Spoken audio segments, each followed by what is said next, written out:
ada pergeseran gerakan di zaman modern ini Bang ya. Dari yang dulunya mungkin konvensional ya, lewat struktural mahasiswa, sekarang gerakan itu bisa digalang melalui media sosial.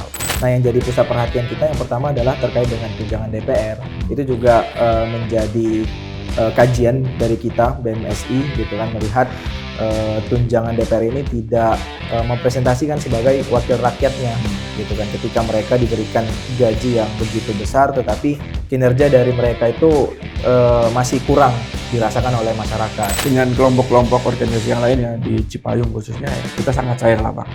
Jadi antar organ-organ yang ada di Cipayung kita sangat cair. Tapi barangkali saat ini juga mereka memiliki tuntutan masing-masing. Artinya hari ini pemerintah dan pemerintahan Republik Indonesia itu masih melihat mana yang viral, mana yang menjadi boomingnya di masyarakat, itu yang di cooling down dulu. Assalamualaikum Sobat DN. Diskursus.net hadir dengan program khusus mengawal tuntutan 17+8.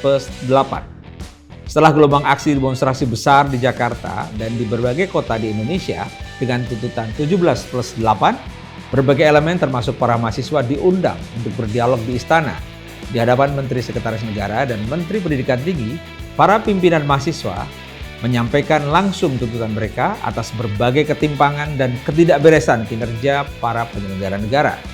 Apakah tuntutan 17+8 ini akan bisa dipenuhi atau sekedar meredam gejolak aksi? Sobat DN, sebelum menyimak perbincangan ini, jangan lupa like, subscribe, dan share channel Diskursus.net dan nyalakan lonceng notifikasi. Ikuti juga berita-berita menarik dan penting lainnya di berbagai platform Diskursus Network.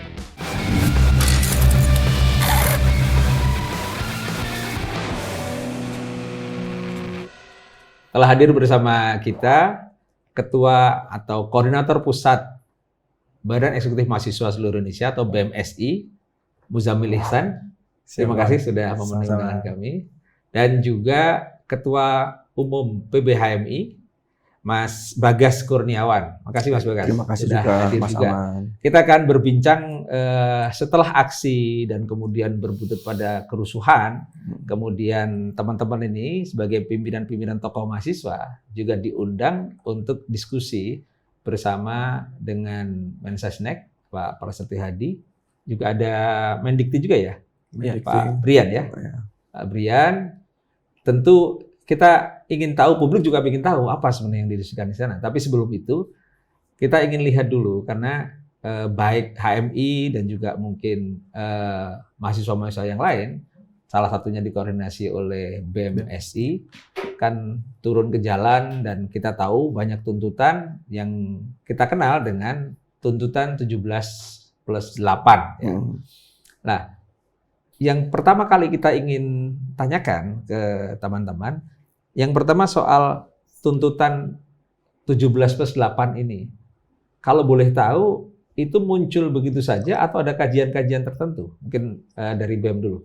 Ya, kalau saya menanggapinya Bang, terkait dengan 17+8 ini adalah kumpulan dari seluruh kajian-kajian yang dilakukan oleh mahasiswa, kemudian Cipayung, rakyat dan lain sebagainya. Ini dikumpulkan dan dikristalisasi oleh para influencer menjadi 17+8. Karena yang saya lihat dan saya dengar juga bahwasannya terlalu banyak ini ya tuntutan-tuntutan yang dilakukan oleh mahasiswa, kemudian Cipayung, dan kemudian influencer mengambil alih untuk bagaimana bisa dikristalisasi jadi 17+8. Saya rasa di dalam 17+8 itu banyak juga tuntutan-tuntutan kita yang masuk ke dalam Bang.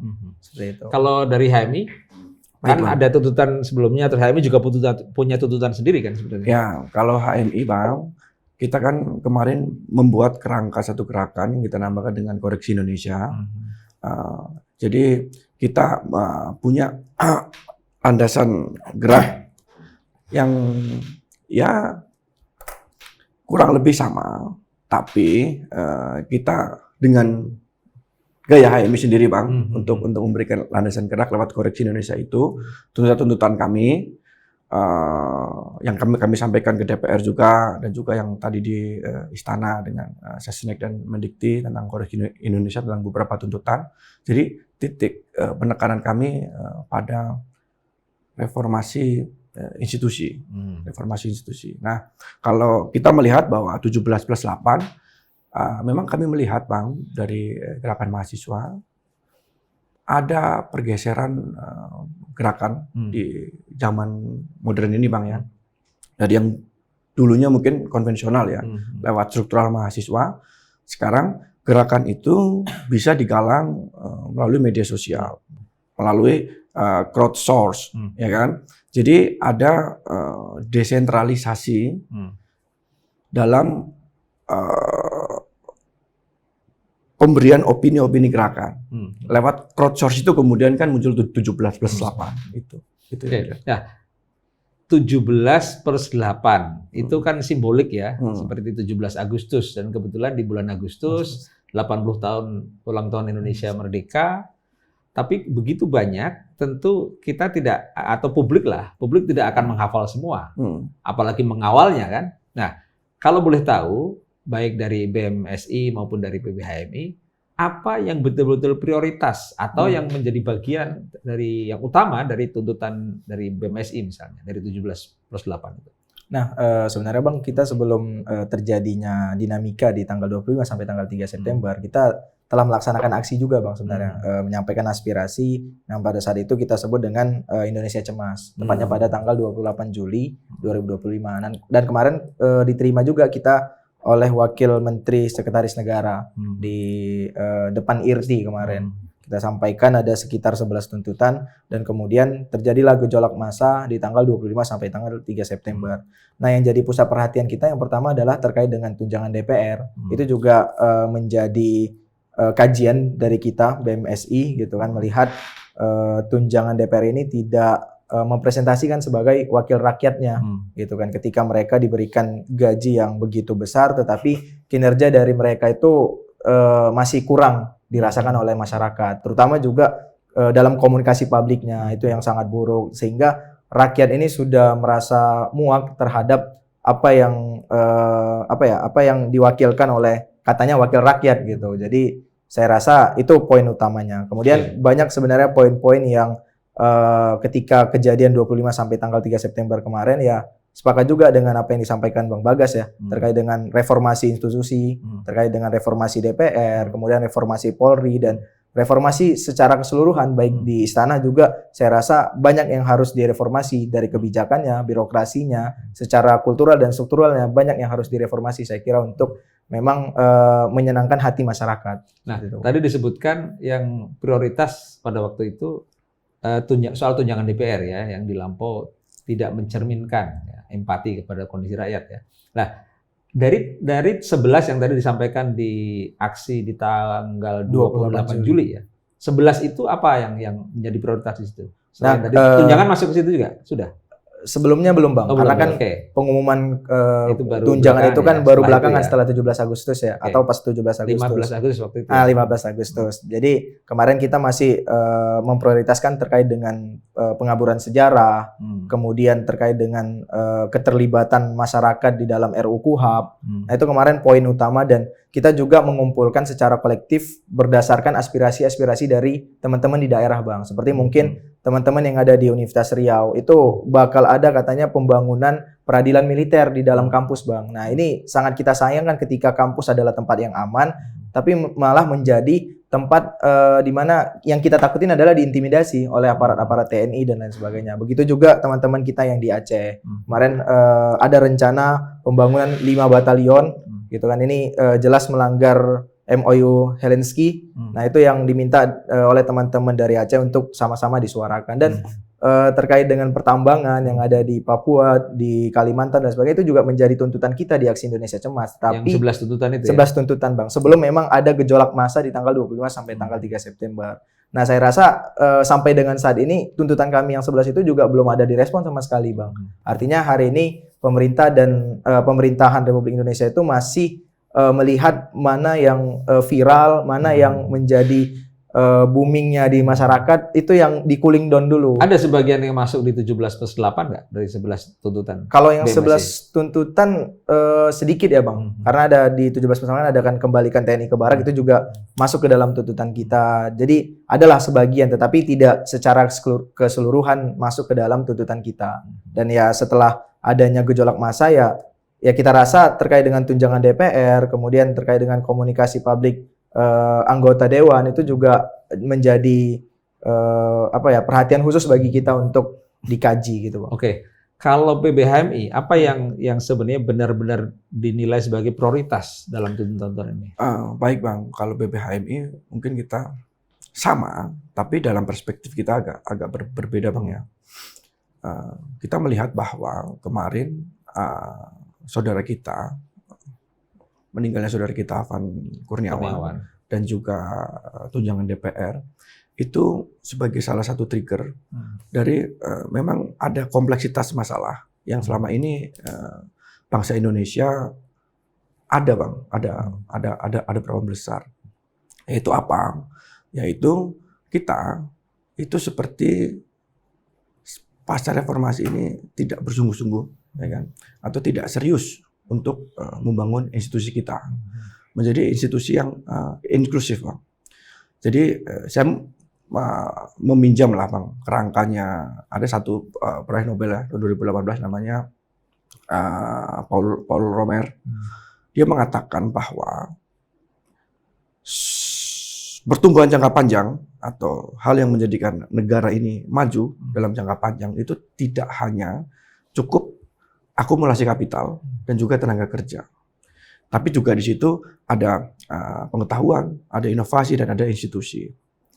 Nah, barangkali selama bertahun-tahun kita dipertontonkan, misalkan ruang demokrasi yang kosong, ya kan?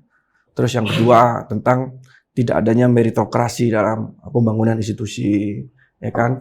Terus upaya penegakan hukum yang mungkin kurang puas. Jadi kurang menyentuh rasa keadilan di masyarakat. Nah, ini yang kemudian memuncak di aksi-aksi kemarin. Kita melihatnya itu, Bang. Oke. Jadi HMI melihat ada yang mendasar dari problem-problem yang muncul di permukaan dalam bentuk ketimpangan dan kejadian-kejadian kemarin itu. Betul. Ya. Nah, lalu dari aspirasi atau dari tuntutan-tuntutan itu, ketika Bagas maupun Muzamil ikut hadir juga bertemu dengan Sekretaris Negara, Menteri Sekretaris Negara, dan Mendikti, apa yang didiskusikan di sana? Apakah itu masuk ke substansi atau ya perbincangan ringan saja? Ya, jadi kalau HMI kan jelas, Bang, bahwa tuntutan kita itu yang utama adalah untuk melakukan reformasi politik, khususnya reformasi partai politik dan penguatan institusi. Nah, dua itu. Nah, di samping itu, selain penguatan institusi negara ya maksudnya? Institusi negara, Bang. Semuanya, Bang. Tidak hanya satu, dua institusi, jadi semuanya. Apa yang paling krusial dari reformasi partai politik? Seperti apa? Ada tawaran dari PBHMI? Ya, jadi gini, Bang. Selama ini kita seperti dipertontonkan bahwa ruang demokrasi ini kan seperti ruang transaksional elektoral, ya kan? Barangkali ini yang menjadi masalah mendasar yang kemudian menyasar di masalah masyarakat yang lebih luas, Bang. Ya kan? Kita juga ingin politik itu kembali kepada jalan untuk mencapai tujuan sesuai dengan undang-undang kita, ya kan? Dan juga pada kerja-kerja ideologi.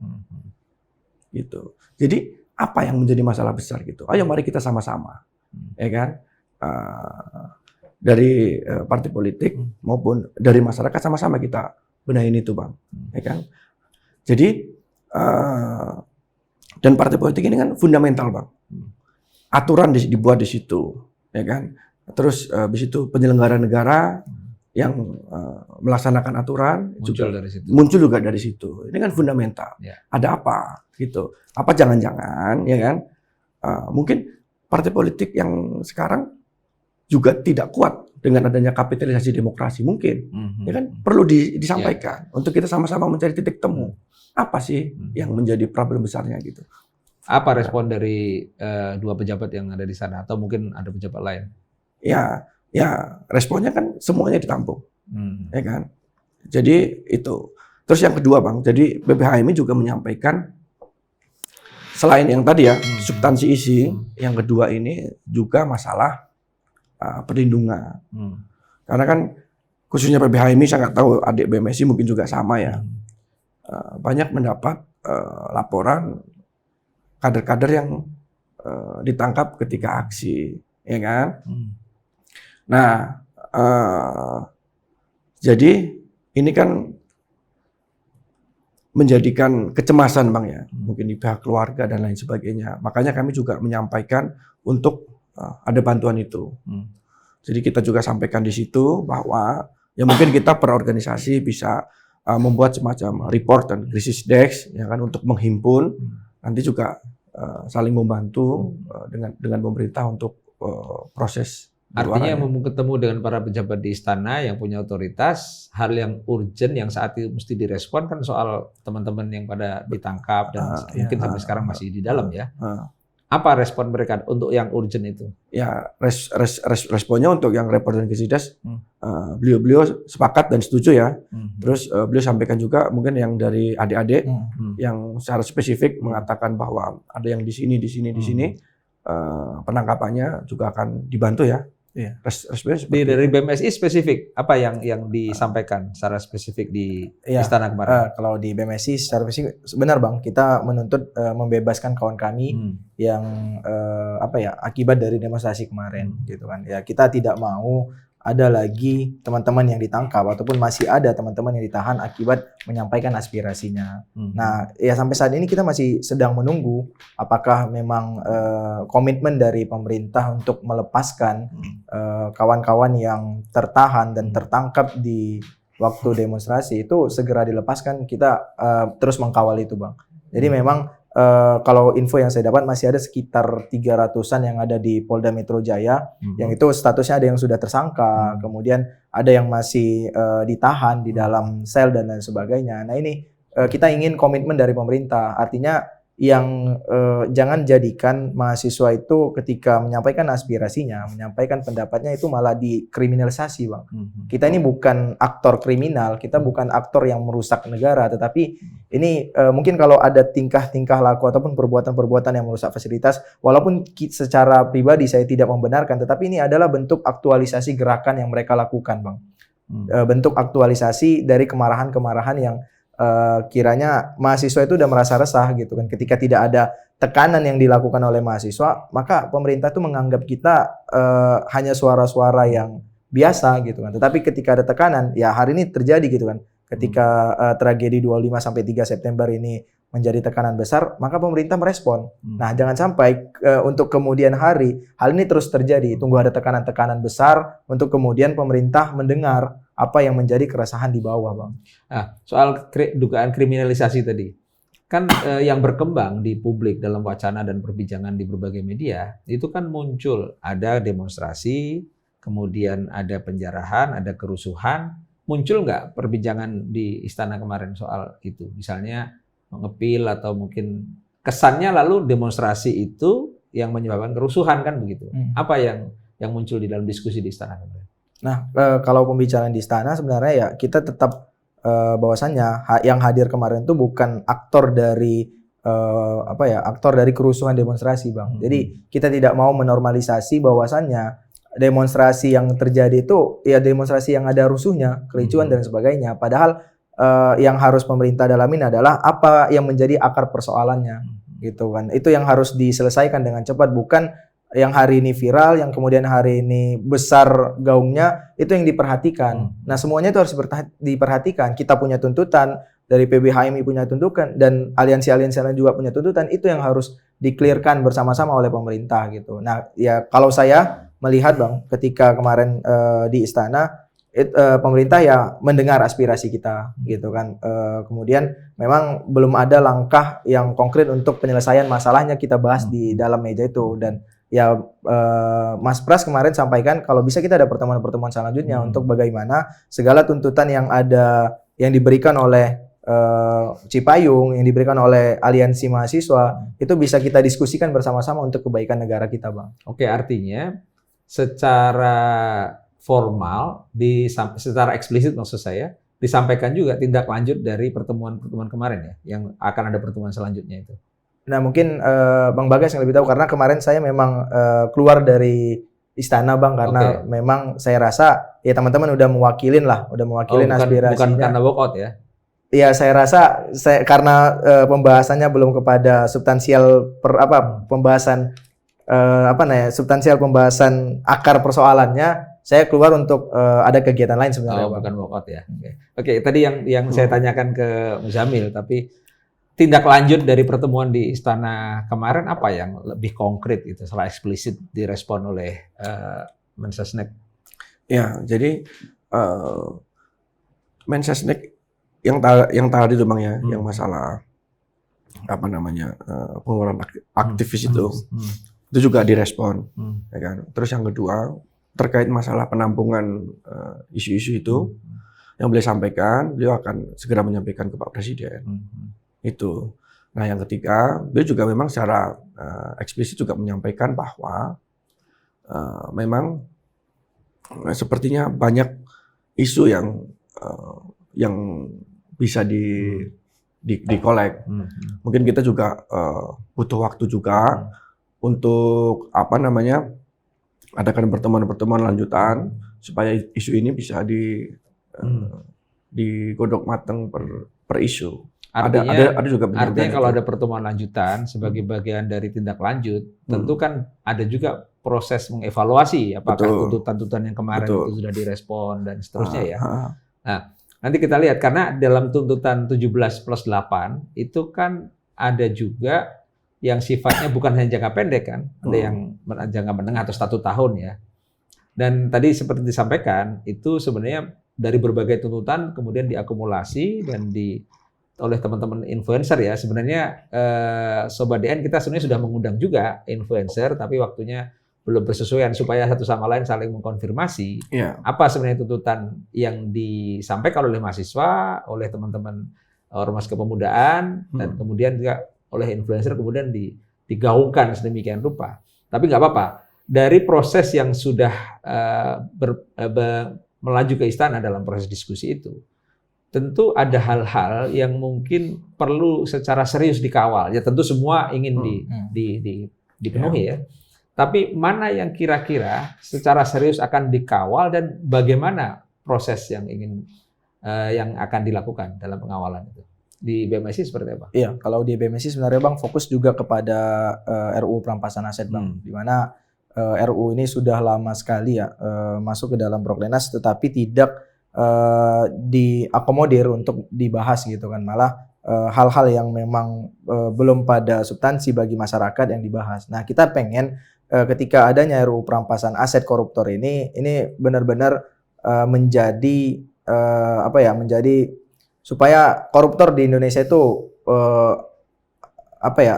menjadi udah hilang gitu kan. Kita ingin presiden dengan janjinya untuk membasmi para koruptor itu langkah-langkahnya adalah RUU perampasan aset. Itu yang menjadi keseriusan bagi kita di BMSI, Bang. Oke.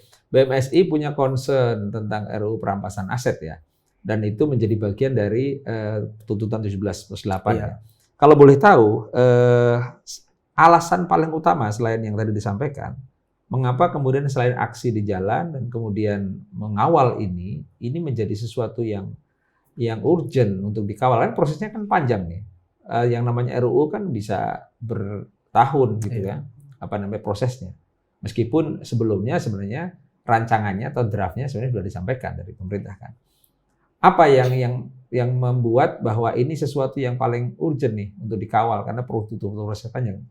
Ya, saya rasa agar memang pemerintahan di Republik kita itu bersih dari adanya KKN, kemudian adanya praktik-praktik korupsi yang terjadi gitu, Bang. Ya, ini belum sampai dengan 1 tahun aja udah ada dari kabinet pemerintahan Prabowo itu yang korupsi gitu. Nah, artinya kita ingin RU perampasan aset ini benar-benar diseriusin oleh pemerintah. Tetapi sampai dengan sekarang saya belum mendengar ada statement yang mengeluarkan dari pemerintah bahwasanya ini menjadi prioritas RU perampasan aset untuk segera dibahas, Bang.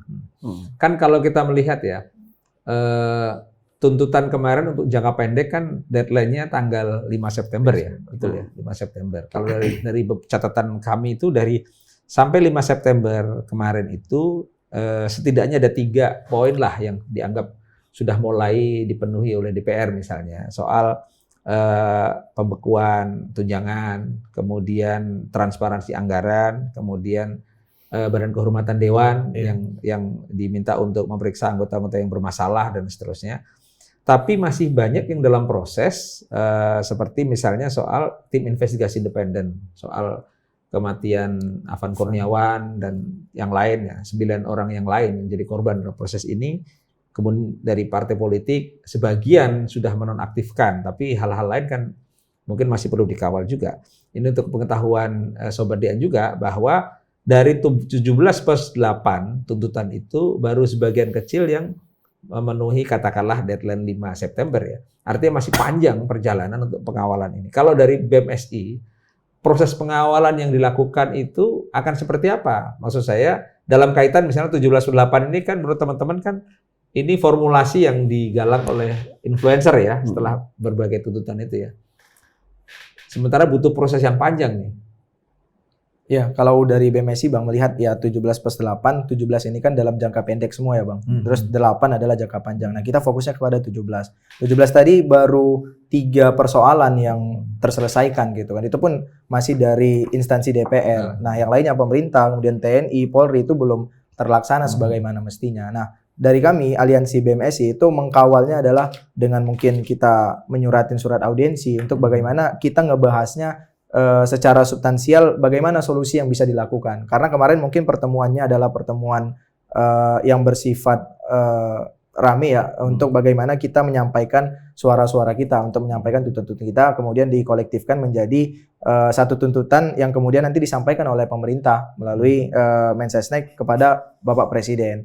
Nah, yang kita inginkan adalah untuk lanjutannya adalah forum-forum audiensi yang memang sesuai dengan tuntutan kami, gitu kan, tuntutan dari BMSI, tuntutan dari HMI dan lain sebagainya, gitu kan. Itu yang kita inginkan ya. Kemudian kalau misalnya dengan forum-forum audiensi ini tidak juga didengar dan tidak menjadi perhatian bagi pemerintah, maka gerakan-gerakan demonstrasi itu akan kami terus lakukan, Bang. Ya, kalau melihat tuntutan yang jangkanya cukup panjang 1 tahun itu ya, itu sangat serius tuh, prosesnya pun bisa sangat serius kan. Jadi misalnya reformasi DPR, reformasi partai politik yang sebagian dari HMI ya, kemudian reformasi perpajakan, ada pengesahan RUU perampasan aset ya, kemudian revisi Undang-Undang Kepolisian, revisi Undang-Undang TNI, penguatan Komnas HAM, juga review kebijakan ekonomi, ketenagakerjaan, ini kan banyak sekali. Nah, apakah BMSI juga menyiapkan semacam tim yang secara spesifik mengawal isu-isu yang ada di dalamnya? Maksud saya item per item dari tuntutan yang sangat serius ini kan perlu juga diberikan masukan atau kajian. Apa yang dilakukan BMSI? Ya kita ya ketika kita memberikan tuntutan Bang pasti ada kajian yang kita lakukan. Nah, dari kajian itulah nanti kita sampaikan dari forum-forum audiensi. Ya kemarin juga di DPR kita sampaikan tuntutan kita yang 11 yang kemarin Indonesia Cemas, kajiannya juga kita sampaikan secara langsung agar pemerintah itu melihat apa yang menjadi kajian kita. Ya untuk 8 tuntutan yang jangka waktunya adalah setahun, ya ini kita bakal konsolidasikan lagi kepada teman-teman untuk bagaimana kita bisa benar-benar mengkawal 8 tuntutan yang menjadi keresahan dari masyarakat, Bang. Ya, mungkin RUU perampasan aset, bagaimana pengkawalannya, apa bentuk kajiannya, apa solusi yang kita berikan, itu bakal menjadi kajian bagi kita dan kita akan mempersiapkan hal itu, Bang. Oke. Kalau tuntutan jangka pendek yang 17 itu kan baru 3 lah yang dari DPR ya. Selebihnya kan sementara deadline sudah lewat nih. Udah 5 September sudah lewat. Apa yang dilakukan? Apa aksi lagi gitu atau seperti apa? Ya, kami fokusnya selain 17 itu Bang kepada yang tadi membebaskan kawan-kawan kami. Oke. Kita ini terus kami lakukan dengan cara lobby sana sini untuk bagaimana bisa teman-teman kami yang ditangkap, ditahan, yang jadi tersangka itu dilepaskan segera gitu. Ya, apa yang kami lakukan selain dengan lobby-lobby, kami bakal akan lakukan gerakan-gerakan selanjutnya untuk bagaimana apa yang menjadi permintaan kami itu diakomodir, Bang. Artinya selain membebaskan teman-teman yang sekarang ditangkap dan masih ditahan, itu upaya-upaya misalnya mau aksi lagi, misalnya ada kabar besok BEM UI mau turun misalnya. Hal seperti itu bagian dari proses untuk supaya dipenuhi tuntutan jangka pendek itu. Iya, saya rasa bagian dari untuk dipenuhi, Bang. Kenapa? Karena ketika kita kemarin sudah sampaikan lewat dari deadline, maka gerakan-gerakan itu yang bisa memantik supaya mereka itu mendengar lagi apa yang menjadi keresahan kita. Bukan fokus kepada apa yang viral atau fokus kepada untuk meng-cooling down suasana saja, Bang. Kita pengen ya segala tuntutan kita dari berbagai aliansi yaitu diturutin oleh pemerintah. Oke. Ada nggak koordinasi dengan elemen-elemen lain? Katakanlah elemen yang kemudian belakangan ini muncul santer ya, influencer yang menggaungkan itu di media sosial. Ada koordinasi dengan teman-teman influencer nggak? Kalau influencer kita di BMSI belum ada, Bang, sifatnya koordinasi kemudian komunikasi lebih lanjut terkait dengan tuntutan kami gitu kan. Tetapi memang yang saya rasa tuntutan ini, segala tuntutan yang ada berseliweran di media itu dikristalisasi dan kemudian menjadi 17+8, Bang. Oke, saya beralih ke Bagas nih, PBHMI. Ya, Bang. PBHMI kan memang memiliki tuntutan yang spesifik yang katakanlah lebih punya pemenuhan lebih jangka panjang sebenarnya, karena substansial dan fundamental kan, reformasi partai politik, kemudian reformasi lembaga-lembaga negara. Di antara 17+8 itu tentu sebagian menyisip di antaranya. Yang saya ingin tanyakan adalah bagaimana bentuk pengawalan Baik, Bang. proses itu? Sebenarnya dari situ kita turunkan tuh, kita ada 7 tuntutan, Bang, yang kita namakan dengan Sabta Suara ya. Selain dari reformasi Sabta Suara ya. Sabta Suara PBHMI. Selain dari reformasi partai politik, terus habis itu pembenahan secara serius institusi, kita juga meminta memecat wakil rakyat yang toksik untuk masyarakat. Apa tuh definisi toksik tuh? Definisi toksik adalah definisi yang tidak berkesesuaian dengan aspirasi masyarakat, ya kan? Yang membuat sakit hati masyarakat, ya kan? Terus yang keempat, Bang, kita juga segera sahkan rancangan undang-undang yang pro rakyat, ya kan? Barangkali mungkin dalam jangka pendek RUU perampasan aset, ada juga misalkan undang-undang tentang masyarakat adat, Bang, ya kan? Terus ada juga rancangan undang-undang tentang pekerja rumah tangga, ya kan? Terus kita selipkan juga, Bang, khusus untuk bagaimana perlindungan sektor pekerja informal di rancangan undang-undang nomor 13 tentang ketenagakerjaan, ya kan? Dan yang terakhir itu yang akan kita kawal tentang reformasi perpajakan yang berkeadilan. Ya. Jangan kita sebagai masyarakat dipertontonkan kalangan atas diberikan amnesti Pajak. Kalangan menengah bawah diberikan kenaikan pajak yang berkali-kali lipat. Gitu. Kalau Bang Aman melihat seperti itu, wajar nggak kalau marah, Bang? Iya, masyarakat tentu wajar. Nah itu. Jadi kita juga menuntut itu. Oke, selain hal-hal yang sifatnya bukan jangka pendek itu tadi ya, karena perlu proses kan, perubahan regulasi, penataan organisasi, partai politik. Nah, ini kalau tadi BMSI ya, untuk mengawal tuntutan jangka pendek, sebagian akan melakukan aksi lagi. PBHMI gimana kira-kira? Ya, jadi kita lihat nih, Bang, kita lihat pengawalan prosesnya bagaimana, progres dari pemerintah juga bagaimana, ya kan? Kita juga menyediakan ruang lah, Bang, untuk pemerintah bekerja juga. Nah, dari situ nanti kita akan evaluasi secara organisasi. Kalau evaluasi kita kok kurang baik, ya kita akan konsolidasikan lagi untuk menyampaikan aspirasi. Nah, kalau secara spesifik, PBHMI kan mungkin sebelumnya tidak langsung bersama-sama dengan teman-teman ya, punya kajian sendiri dan seterusnya. Kemudian muncul viral, influencer juga turun, terus kemudian PBHMI juga ikut di situ. Lah, dalam konteks ini posisi PBHMI sebenarnya di mana? Apakah akan tetap mengawal hal-hal yang sifatnya substansial saja, atau juga ikut mengawal hal-hal yang jangka pendek sifatnya? Baik, Bang. Jadi kita melihat, Bang, bahwa apa yang ada nih, misalkan 17+8 dan juga apa yang PBHMI keluarkan, itu bukan hal yang bertolak belakang, tapi hal yang saling mengisi. Jadi PBHMI itu membuat semacam landasan ideologis gerakan mahasiswanya, ya kan, arahnya kemana, tuntutannya kemana, dan 17+8 itu membuat semacam landasan operasionalnya, gitu. Jadi itu Bang. Ya, kalau melihat kemudian ketika aksi ini membesar dan kita tahu seluruh perhatian publik melalui media juga publik internasional itu luar biasa dan teman-teman juga sudah langsung bertemu dengan para menteri di istana untuk menyampaikan ini. Kira-kira kalau melihat yang tadi disampaikan Bagas ini cukup produktif Pak pertemuan kemarin dengan berbagai isu yang spektrumnya ada yang jangka pendek tapi juga ada yang cukup panjang itu pengawalannya. Produktif nggak pertemuan kemarin dari PBHMI menilainya? Menurut saya Bang, saya melihat bahwa ada niat baik. Ada niat baik dari negara, dari pemerintah untuk mendengarkan aspirasi masyarakat. Nah, jadi di situ dulu aja Bang rangkanya. Jadi seenggaknya pemerintah tahu bahwa isu ini memang isu yang organik, muncul dari hati nurani rakyat. Isu yang kemudian muncul itu dari bawah Bang.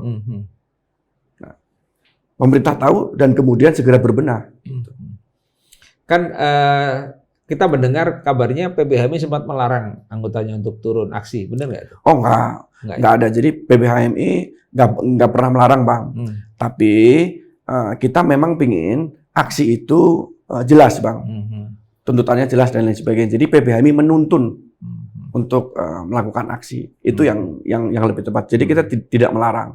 Oke. Karena kalau kita lihat di berbagai daerah melalui video-video yang beredar, ini kan kalau HMI mencolok sekali tuh pakai peci hijau hitam, bawa bendera gitu ya. Nah, tentu kita perlu konfirmasi langsung nih apa benar nih HMI melarang untuk turun aksi lapangan. Ternyata sebenarnya enggak ya? Tidak. Tapi PBHMI menuntun untuk melakukan aksi supaya landasan dan tuntutan kita lebih jelas. Makanya kita memberikan draft yang koreksi Indonesia itu Bang. Kan ada juga ya pertemuan PBHMI menjadi bagian dari yang bertemu dengan DPR waktu itu ya. Nah, gimana suasana pertemuannya maupun proses dialog penyampaian aspirasi yang ada di DPR waktu itu? Ya, jadi pertemuannya itu kan live ya kalau nggak salah Bang ya. Live ya. Jadi kan bisa dilihat bahwa masing-masing organ mahasiswa itu menyampaikan aspirasi masing-masing, kemudian ditanggepin oleh pimpinan DPR. Ya, waktu itu ada Pak Dasko sama Pak Saan ya. Bang Saan sama Pak Cucun. Pak Cucun ya, Wakil Ketua DPR. Wakil Ketua DPR. Nah, dari DPR ada nggak yang kira-kira, mungkin nggak dalam pertemuan itu ya, yang kira-kira bisa langsung dipenuhi selain yang tadi sudah kita obrolin tuh soal tunjangan, soal ada nggak yang secara spesifik? Tapi menurut PBHMI itu sangat fundamental. Ya, jadi ada janji untuk melakukan reformasi pajak juga Bang. Oh, pajak juga. Yang disampaikan kan. Terus bahwa janjinya itu bukan hanya pada tunjangan juga Bang ya. Bahwa DPR sebagai lembaga demokrasi juga akan melakukan reformasi di DPR-nya. Dalam pertemuan itu kan kita juga mengikuti di acara live itu ya. Ada sebagian yang secara keras disampaikan oleh teman-teman yang menyampaikan aspirasinya itu direspon dengan sangat cepat ya. Kira-kira kalau membutuhkan waktu yang lebih panjang, misalnya reformasi perpajakan, ini apa yang disampaikan oleh pimpinan DPR itu memang secara substansi akan dipenuhi dan diperjuangkan, atau ya karena berhadapan dengan setelah aksi yang begitu besar itu meredam aksi saja? Ya, jadi disinilah yang kita lihat pentingnya komunikasi publik Bang. Jadi kan walaupun itu jangka panjang, tapi kan progres kan harus ada. Nah, komunikasi publik antara penyelenggara negara kepada masyarakat, disitulah pentingnya. Bahwa, tuntutan ini progresnya seperti ini loh. Gitu. Nah, oke, itu kan yang untuk mengawal item-item yang cukup banyak gitu ya, reformasi perpajakan, termasuk reformasi partai politik disampaikan nggak waktu di DPR? Sampaikan Bang, itu menjadi agenda utama kita. Nah, tentu masing-masing partai politik kan juga ujungnya nanti kan harus katakanlah perubahan undang-undang partai politik misalnya ya, kan tidak semata-mata di internal partai politik ya. Masuk nggak dalam pembicaraan itu? Jadi Sementara belum, Bang. Belum ya. Sementara belum. Tapi yang ingin kita kawal adalah, ayo kita tonjolkan atau kita tuju demokrasi substansial dengan aspirasi masyarakat juga diwadahi, Bang, tentang apa sih sebaiknya ke depan. Politik kita sebaiknya menuju kemana sih? Itu apa yang menjadi masalah-masalah mendasar sih? Nah, karena ini masalah-masalah mendasar, sementara teman-teman yang melakukan tuntutan 17+8 itu kan memberi deadline ya untuk tuntutan jangka panjang kan. Kalau yang jangka pendek deadline-nya 5 September 2025. Yang tuntutan yang lain deadline-nya 31 Agustus 2026 ya. 31 Agustus 2026 ya. Nah, melihat itu, PBHMI sendiri melihat itu cukup realistis kah untuk memberi batasan 1 tahun itu? Jadi menurut saya, Bang, ya, selama negara atau penyelenggara negara ini bersungguh-sungguh, itu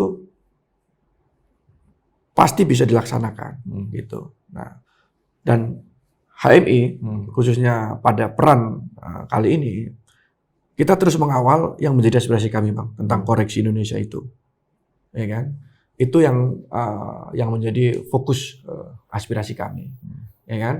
Dan saya yakin, Bang, selama negara bersungguh-sungguh, ya kan, apa yang nggak bisa sih, Bang? Ya, tentu karena ini aksinya membesar dan sangat luar biasa, kali ini terlihat bersungguh-sungguh kan. Betul. Nah, tapi Pak, 1 tahun itu bukan waktu yang panjang, itu Betul. waktu yang sangat pendek, apalagi untuk perubahan-perubahan mendasar dan substansial sebagaimana yang menjadi aspirasinya PBHMI ya. Misalnya katakanlah reformasi perpajakan yang tadi disebut. Kan membutuhkan perubahan-perubahan regulasi ya. Betul. Apa yang katakanlah ya dikontribusikan atau disiapkan oleh PBHMI? Baik, jadi kita sekarang lagi menyiapkan, Bang, roadmap. Kira-kira seperti apa sih yang berkeadilan itu, gitu. Seperti apa sih sebaiknya kita menyusun kembali tatanan politik kita, gitu. Yang itu tentu akan kita sampaikan lagi menjadi aspirasi lanjutan. Oke, ini bagian dari mengadvokasi usulan-usulan yang tadi direspon ya, termasuk Betul. yang setelah pertemuan di istana itu ya. Betul, Bang. Betul, Bang. Apa kalau boleh tahu apa rencana terdekat ketika mengevaluasi setelah tuntutan jangka pendek 17+8 seperti itu, masih ada tuntutan yang lebih mendasar untuk 1 tahun ke depan? Apa yang jangka pendek yang sedang disiapkan? Jangka pendek yang sedang disiapkan PBHMI adalah khususnya, Bang, terkait roadmap partai politik, Bang. Jadi bagaimana iklim demokrasi kita itu untuk diperbaiki. Itu yang sedang kita susun. Jadi ada 3 selain iklim demokrasi, terus bagaimana juga kita bisa sebagai bangsa itu mempertontonkan juga penegakan hukum yang berkeadilan dan juga meritokrasi dalam institusi. Itu 3 poin pokok yang sedang kita susun, Bang. Nah, PBHMI kan menjadi bagian dari ormas kepemudaan yang yang sudah lama dan eksis ya dalam. Nah, yang saya ingin tahu juga apakah ada semacam koordinasi, kan kita tahu ada kelompok Cipayung Plus ya. Nah, bagaimana efektivitas koordinasi itu dengan elemen-elemen di ormas kepemudaan yang lain, dengan PMII, GMNI, GMKI dan seterusnya? Jadi dengan kelompok-kelompok organisasi yang lain ya di Cipayung khususnya ya kita sangat cair lah, Bang. Jadi antar organ-organ yang ada di Cipayung kita sangat cair. Tapi barangkali saat ini juga mereka memiliki tuntutan masing-masing. Gitu. Nah, tadi Bagas sebut bahwa ada pola gerakan mahasiswa yang agak berbeda tuh dengan sebelumnya yang cenderung konvensional ya. Apa yang ingin digambarkan, bagaimana bentuk koordinasi antara katakanlah Cipayung Plus, lalu koordinasi apakah ada koordinasi dengan BMSI ataukah apakah ada koordinasi juga dengan para influencer dan sekarang ini melakukan gerakan yang agak berbeda. Ya. Bagaimana melakukannya kalau ada? Baik, Bang, kalau Cipayung kan kita rutin ketemu, Bang, ya, untuk tukar pikiran dan lain sebagainya. Ya mungkin persepsi atau mungkin narasi kita sama, ada juga yang beda gitu. Jadi sama juga dengan adik-adik di BEM lah. Cuman ya kita lebih sering ngumpul dengan Cipayung lah, Cipayung. Nah, itulah yang ini Bang. Cuman ya, yang saya lihat memang sekarang Bang ada satu pergeseran gerakan tadi Bang, bahwa media sosial ini itu menjadi satu instrumen penting. Seperti 17/8 ini kan muncul dari media sosial.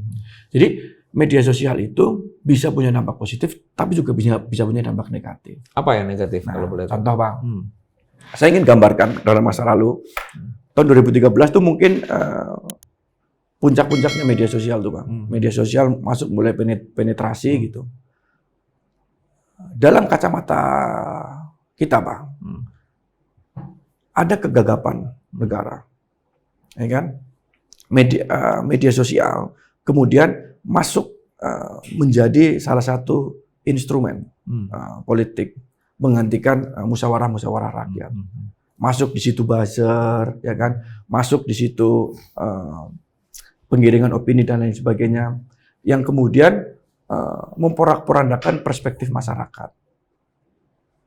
Nah ini yang kemudian mau tidak mau, suka tidak suka, saat ini menjadi salah satu masalah bangsa juga, Bang.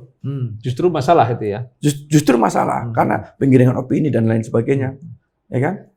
Apa kalau boleh dicontohkan yang menurut Anda penggiringan opini atau framing atau bahkan hoax, kemudian apa yang menurut Anda negatif dari situ? Kalau dicontohkan banyak, Bang. Tinggal baca aja di ambil satu lah, di misalnya. berita. Yang PPHMI melihat ini sebenarnya framing, ini sebenarnya yang sebenarnya bukan seperti itu. Tapi kemudian itu terlanjur menggerakkan masyarakat dengan isu yang tidak terlalu tepat substansinya. Kalau satu persatu sangat banyak. Satu saja, jangan satu persatu. Nah, itu banyak sekali lah, Bang, ya. Saking banyaknya malah nggak ini ya. Cuman misalnya saya kasih contoh misalnya soal tunjangan rumah DPR. Tunjangan rumah DPR. Tunjangan rumah DPR itu kan kalau kita lihat kronologi ya, itu kan disampaikan sebelum 15 Agustus ketika Presiden menyampaikan pidato tahunan ya, sebelum ulang tahun 15 Agustus. Tunjangan rumah DPR itu kan udah ada sebelumnya, tapi kemudian muncul video tentang joget-joget yang setelah kita mendengar klarifikasi dari berbagai hal, itu bukan joget-joget karena naiknya tunjangan kan. Nah, menurut Anda gimana tuh? Tapi itu joget-joget yang sebenarnya terpisah, tapi kemudian kan dalam video kan mereka berjoget karena naiknya tunjangan. Menurut Anda gimana? Nah, itu mungkin jadi salah satunya. Jadi kan salah fair ya, misalkan saya tunjangan DPR ya, Bang. DPR kan lembaga tinggi negara. Ini saya ngomong fair lah, Bang. Lembaga tinggi negara. Sama dia, setara dia dengan MPR, dengan BPK, dengan Presiden ya kan, Bang. Sama. Nah, wajar jika lembaga tinggi negara ini punya fasilitas lah. Misalkan rumah dinas gitu. Itu wajar, Bang. Cuman kan kemarin karena rumah dinasnya nggak ada, terus kemudian diganti dengan tunjangan, jadi isunya sangat sensitif. Ya, kenapa sensitif? Sebelumnya toh sebenarnya DPR punya rumah jabatan kan? Isunya sangat sensitif. Karena menyangkut angka yang dianggap besar, gitu ya. Ya kan? Ya jadi mungkin bisa jadi ke depan balikin aja rumah dinas DPR, ya kan?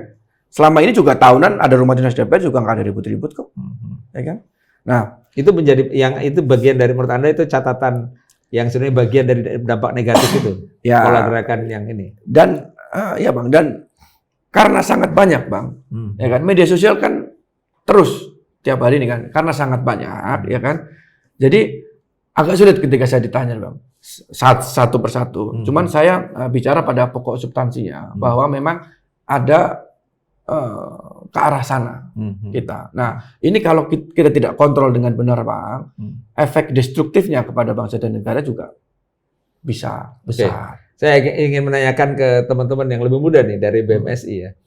Kan memang teman-teman yang sekarang ini masih aktif sebagai mahasiswa di kampus, ini kan yang native media sosial ya, native digital lah ya. Bagaimana melihat apa yang kemudian muncul dan viral itu kemudian bisa apa saja terjadi kan?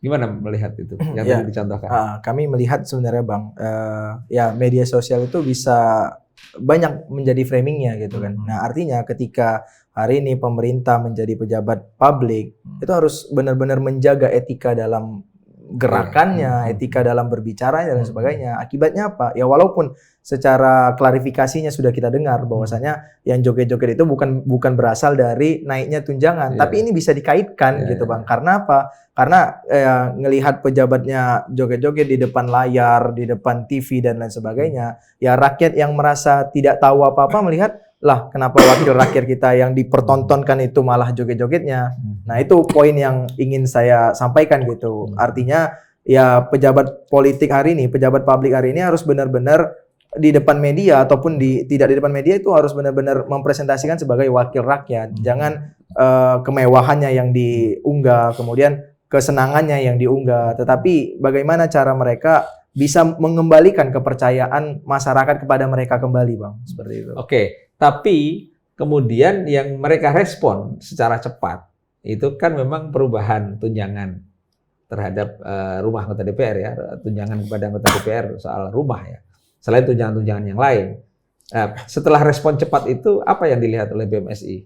Secara detail dari tunjangan-tunjangan itu, apakah langsung dipenuhi dalam bentuk dihilangkan tunjangan atau seperti apa? Ya, kita melihat sebenarnya Bang, ya jauh adanya kebijakan kenaikan tunjangan itu kan kita melihat negara kita sedang krisis ekonomi, efisiensi di mana-mana. Kenapa anggota DPR-nya malah menaikkan gaji tunjangan. Walaupun tadi seperti yang disampaikan dengan Bang Bagas tadi ya, kalau misalnya DPR itu diberikan tunjangan seperti bukan tunjangan ya, seperti rumah dinas dan sebagainya, itu ya saya rasa benar lebih fair. Kenapa? Karena dia bukan berbentuk dengan nilai uangnya, tetapi rumah yang diberikan gitu kan. Artinya ada tempat khusus yang diberikan oleh anggota DPR yang berasal dari dapil-dapil mana, kemudian untuk bertempat tinggal, yaitu saya rasa lebih fair dibanding dengan adanya tunjangan-tunjangan berbentuk dengan uang.